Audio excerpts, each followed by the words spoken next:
প্রথম হচ্ছে যে বিসমিল্লাহির রহমানির রহিম, আসসালামু আলাইকুম।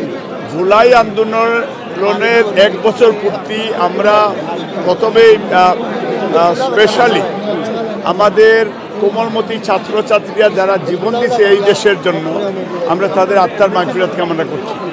এবং এই দেশের জন্য 52-এর ভাষা আন্দোলনেও শহীদ হয়েছে আমাদের ছাত্র ভাইয়েরা, মুক্তিযুদ্ধেও হাজার হাজার লক্ষ লক্ষ মানুষের জীবন দিয়েছে, মারা সংগ্রাম হারিয়েছে। এবং এরশাদ বিরোধী আন্দোলনেও আপনার নূর হোসেন সহ আরও অগণিত মানুষ শহীদ হয়েছে, জীবন দিয়েছে।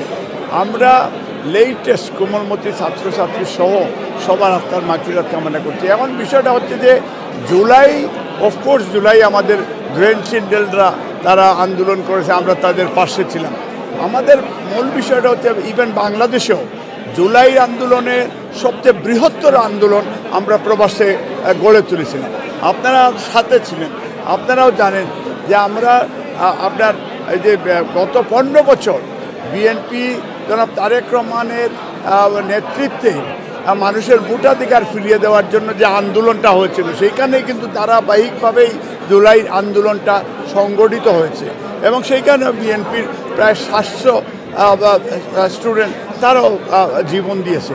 এখন মূল বিষয়টা হচ্ছে, যেটা আমি মনে করি এইটা মূল্যায়ন হবে, যে রাষ্ট্র সংস্কার মেরামতের যে তারেক রহমানও 31 দফা কর্মসূচি 2022 সালে উনি প্রকাশ করেছেন। এবং রেইনবো নেশন বিল্ড করার জন্য উনি জাতি গঠনের সবার কাছে, এর আগেও বেগম খালেদা জিয়া উনি রাষ্ট্র মেরামতের জন্য, সংস্কারের জন্য কর্মসূচি দিয়েছেন। শহীদ রাষ্ট্রপতি জিয়াউর রহমানের একই বিষয় 19 দফা কর্মসূচি।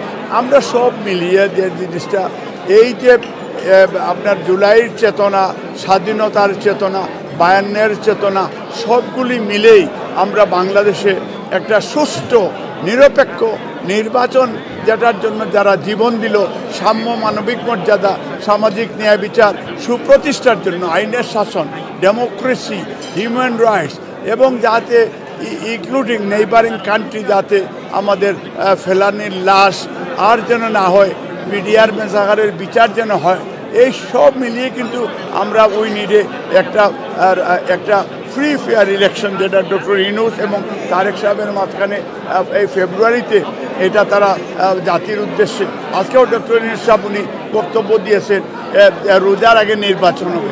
এই নির্বাচনে সাংবাদিকদের সহযোগিতা আমরা চাই এবং প্রবাসীদেরও ভোটাধিকারের বিষয়টা নিশ্চিত করতে চাই। দ্বিকক্ষ বিশিষ্ট পার্লামেন্টে প্রবাসী সাংবাদিক এবং বিভিন্ন শ্রেণী পেশার মানুষেরও যেন মূল্যায়ন হয় এবং সেই প্রবাসীদের এই দেশের বাইরে যারা মুক্তিযুদ্ধে অংশগ্রহণ করে এবং গত 15 বছর ফেসিস্টরা প্রবাসীদের বাড়িঘর দখল করে রাখছে, আপনাদের মাধ্যমে সেই বাড়িগুলি আবার ফেরত যাওয়ার আহ্বান জানিয়ে এবং আবারও এই জুলাইয়ের বিপ্লব সার্থক হোক এবং ডেমোক্রেসি বাংলাদেশে ফিরে আসুক, এটা আগামীতে আমরা বিশ্বাস করি জনাব তারেক রহমানের নেতৃত্বে আগামীতে জাতীয় সরকার হবে, এই আশা ব্যক্ত করে আপনাদেরকে ধন্যবাদ, কৃতজ্ঞতা জানিয়ে, হাই কমিশনারকে ধন্যবাদ, কৃতজ্ঞতা জানিয়ে আমার বক্তব্য শেষ করতে, মহান আল্লাহ সর্বশক্তিমান আল্লাহ আমাদের সকলের সহায়। সালামু আলাইকুম রহমতুল্লাহ।